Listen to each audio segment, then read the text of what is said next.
Hi ನಮಸ್ತೆ, ಎಲ್ಲರೂ ಕೂಡ ಹೇಗಿದ್ದೀರಾ? ಎಲ್ಲರೂ ಕೂಡ ಚೆನ್ನಾಗಿದ್ದೀರಾ ಅಂತ ಭಾವಿಸ್ತಾ ಇವತ್ತಿನ ವಿಡಿಯೋವನ್ನ ಶುರು ಮಾಡುವ. ಇವತ್ತಿನ ವಿಡಿಯೋದಲ್ಲಿ ನೀವೆಲ್ಲ ಸಾಮಾನ್ಯವಾಗಿ ಗಮನಿಸಿರ್ಬೋದು, ಪೂಜೆ ಪುನಸ್ಕಾರಗಳಲ್ಲಿ ಹೋಮ ಹವನದಲ್ಲಿ ಅಕ್ಕಿಯನ್ನ ಬಳಸುವುದನ್ನ ನೀವು ನೋಡಿರ್ಬೋದು. ಹಾಗಾದ್ರೆ ಅಕ್ಕಿಯನ್ನ ಯಾಕೆ ಬಳಸುತ್ತಾರೆ ಅನ್ನುವುದನ್ನ ಇವತ್ತಿನ ವಿಡಿಯೋದ ಮುಖಾಂತರ ತಿಳಿಯೋಣ. ನಾವು ಮಾಡುವ ದೇವರ ಅಥವಾ ದೇವತೆಗಳ ಪೂಜೆಯಲ್ಲಿ ಹೆಚ್ಚಾಗಿ ಅಕ್ಷತೆಯನ್ನ ಮತ್ತು ಅಕ್ಕಿಯನ್ನ ಬಳಸುವುದನ್ನ ನೀವು ಗಮನಿಸಿರ್ಬೋದು.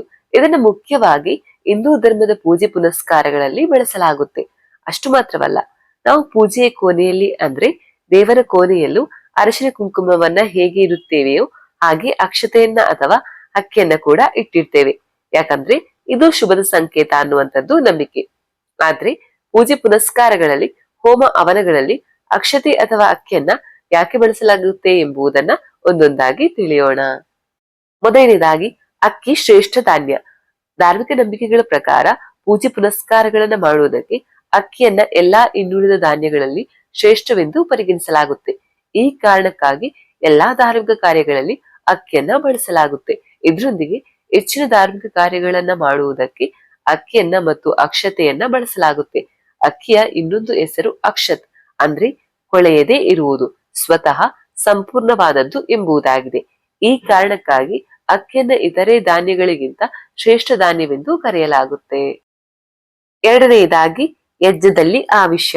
ಅಕ್ಕಿಯನ್ನ ಕೇವಲ ಸಾಮಾನ್ಯ ಪೂಜೆ ಪುನಸ್ಕಾರಗಳಲ್ಲಿ ಬಳಸುವುದು ಮಾತ್ರವಲ್ಲ, ಇದನ್ನ ಚಿಕ್ಕ ಪುಟ್ಟ ಹೋಮ ಹವನಗಳಿಂದ ಹಿಡಿದು ದೊಡ್ಡ ಯಜ್ಞ ಹೋಮಗಳಲ್ಲೂ ಬಳಸಲಾಗುತ್ತೆ.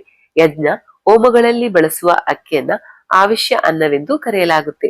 ಇದನ್ನ ಯಜ್ಞದ ಸಮಯದಲ್ಲಿ ಅಗ್ನಿದೇವನಿಗೆ ಅರ್ಪಿಸಲಾಗುತ್ತೆ. ದೇವರು ಮತ್ತು ದೇವತೆಗಳಿಗೆ ಯಜ್ಞದಲ್ಲಿ ಅರ್ಪಿಸಲಾಗುವ ಆವಿಷ್ಯ ಅನ್ನವೆಂದರೆ ತುಂಬಾನೇ ಇಷ್ಟ.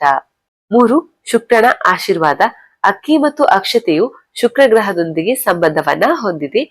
ಯಾವ ವ್ಯಕ್ತಿಯ ಮೇಲೆ ಶುಕ್ರ ಗ್ರಹದ ಶುಭ ಫಲಗಳು ಬಿದ್ದಿರುತ್ತದೆಯೋ ಆ ವ್ಯಕ್ತಿಯು ತನ್ನ ಜೀವನದಲ್ಲಿ ಅಪಾರ ಮಟ್ಟದ ಭೌತಿಕ ಸುಖವನ್ನ ಮತ್ತು ಐಷಾರಾಮಿ ಜೀವನವನ್ನ ನಡೆಸುತ್ತಾನೆ.